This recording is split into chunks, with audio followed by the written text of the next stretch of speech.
Delta ಬೀಚ್ನಲ್ಲಿ ಮುಗುಚಿ ಬಿದ್ದ ದೋಣಿ. YouTuber Nisha ಮತ್ತು ಮಧುಗೌಡ ಗೆಳತಿ ಸಾವನ್ನಪ್ಪಿದ್ದಾರೆ. ಹೌದು, ಮಲ್ಪೆ ಸಮೀಪದ ಕೋಡೆಬೆಂಗ್ರೆ ಅಳಿವೆ ಪ್ರದೇಶದಲ್ಲಿ ಸೋಮವಾರ ಸಂಭವಿಸಿದಂತಹ ಒಂದು ದೋಣಿ ದುರಂತದಲ್ಲಿ ಅಸ್ವಸ್ಥಗೊಂಡು ಆಸ್ಪತ್ರೆಯಲ್ಲಿ ಚಿಕಿತ್ಸೆ ಪಡೆಯುತ್ತಿದ್ದಂತಹ ದಿಶಾ ಅವರು ಇವತ್ತು ಬೆಳಗ್ಗೆ ಕೊನೆ ಉಸಿರನ್ನ ಎಳೆದಿದ್ದಾರೆ.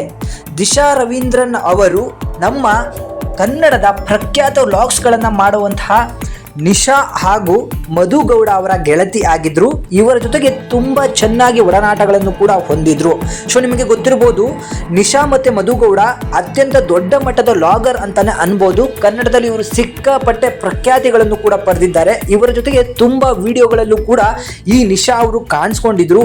ಆದ್ರೆ ತುಂಬಾ ಚಿಕ್ಕ ಏಜ್ ಅಲ್ಲಿ ಡೆಲ್ಟಾ ಬೀಚ್ ಅಲ್ಲಿ ನಡೆದಂತಹ ಒಂದು ದುರಂತ ಏನಂತ ಹೇಳಿದ್ರೆ, ನಿಮಗೆ ಗೊತ್ತಿರಬಹುದು, ಸೋಮವಾರ ಒಂದು ನಡೆದಂತಹ ಒಂದು ದುರಂತ ಏನಂದ್ರೆ, ದೋಣಿಯು ಬೀಚ್ ನ ಮಧ್ಯದಲ್ಲಿ ಹೋಗಿ ಮುಗುಚಿ ಉಲ್ಟಾ ಬಿದ್ದು ಹೋಗಿತ್ತು. ಅದರಲ್ಲಿ ಇದ್ದಂತಹ ಎಲ್ಲರೂ ಕೂಡ ಕೆಳಗಡೆ ಬಿದ್ದು ಹೋಗಿದ್ರು. ಅದರಲ್ಲಿ ಅವತ್ತೇ ತುಂಬಾ ಜನ ಸತ್ತೋಗಿದ್ರೆ, ಆದ್ರೆ ಈ ಒಂದು ನಿಶಾ ಅವರೇನಿದ್ದಾರೆ ಇವರಿಗೆ ಟ್ರೀಟ್ಮೆಂಟ್ ಅನ್ನ ಕೊಡಲಾಗ್ತಿತ್ತು.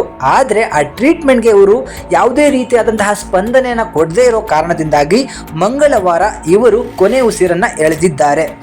ಈ ಒಂದು ಮಾಹಿತಿಯನ್ನ ಈಗ ಮಧುಗೌಡ ಅವರು ಕೂಡ ಹಂಚಿಕೊಂಡಿದ್ದಾರೆ, ನಿಶಾ ಅವರು ಕೂಡ ಹಂಚಿಕೊಂಡಿದ್ದಾರೆ. ತಮ್ಮ ಪ್ರೀತಿಯ ಬಾಲ್ಯದ ಗೆಳತಿಯನ್ನ ಕಳ್ಕೊಂಡು ಸಿಕ್ಕಾಪಟ್ಟೆ ದುಃಖವನ್ನ ವ್ಯಕ್ತಪಡಿಸಿದ್ದಾರೆ.